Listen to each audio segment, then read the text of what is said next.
Welcome to This Explainer. Today, we're unpacking a story of athletic longevity that is, frankly, unbelievable. We're looking at a timeline that basically throws everything we thought we knew about the human body and the strict limits of a pro sports career right out the window.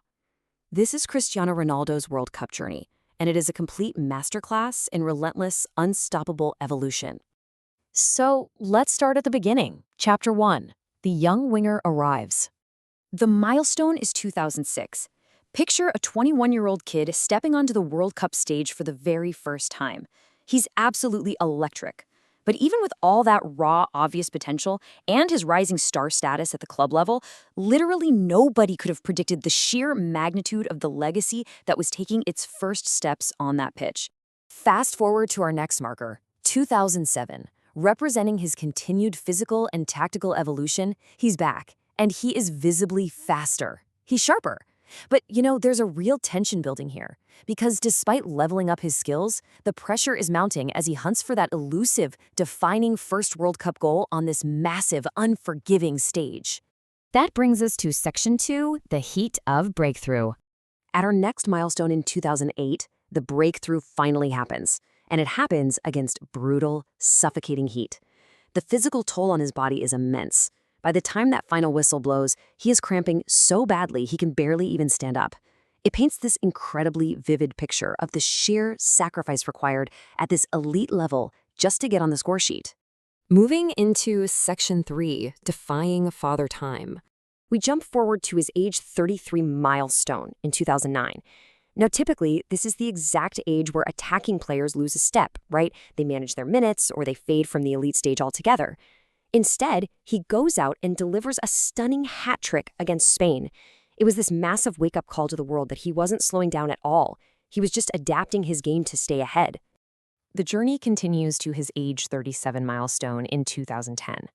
In professional athletics, 37 is usually the end of the road, plain and simple. It's that time when expectations drastically shift from breaking records to, retirement tours and taking a final bow. Just look at how stark this contrast is.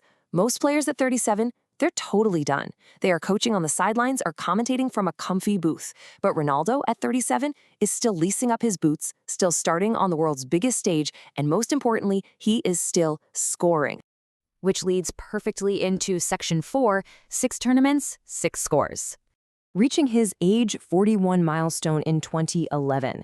I really want you to let that sink in for a second. 41. And he isn't just making the squad as some sort of ceremonial locker room hype guy. No, he walks onto the pitch as the oldest outfield starter in World Cup history. And he proves he's not out there just to grab a participation trophy. He actually goes out and scores twice against Uzbekistan. It's undeniable proof that his predatory instincts in the penalty box remain completely untouched by the passing decades. All of this brings us to one historic, unbelievable number: 6. That is 6 World Cup tournaments and a goal scored in every single one of them. It's a completely standalone achievement in the history of the sport. Nobody else has done it. And that run spans 20 full years, 2 whole decades between his debut as a raw 21-year-old and his last goal as a 41-year-old veteran, operating at the absolute pinnacle of global competition the entire time. I want you to really internalize that timeline. Think about what you were doing 20 years ago. Seriously, picture your life back then. Now ask yourself, are you still doing that exact same thing at the exact same world-class level today? For pretty much every human being on Earth, the answer is a resounding no. But the staggering reality here is that he didn't just maintain his level over those 20 years. Actually, scratch that, he actively improved. He transformed his entire style of play from a flashy winger to a highly efficient central striker, constantly outsmarting both the defenders and Father Time. Section 5. The final bow. Because, of course, every historic run eventually has to end. The journey finally came to a close when Portugal fell to Spain in the round of 16. And in the deeply emotional aftermath of that exit, Ronaldo confirmed what the footballing world had been dreading. This was indeed his final World Cup. The 20-year global showcase had reached its final whistle. So, looking back at this relentless trajectory, we see a story of pure evolution. From that raw 2006 debut, through the grueling physical toll of getting on the board, to that stunning hat trick at 33, all the way to a historic finish as a 41-year-old. It really is the ultimate masterclass in perseverance. It leaves us with this final, powerful thought to absorb. One era, 6 tournaments, a legacy of longevity that may literally never be touched again. It forces us to ask, will we ever see this level of sustained, multi-decade greatness on the World Cup stage in our lifetimes again? Or was Cristiano Ronaldo simply a one-of-one phenomenon?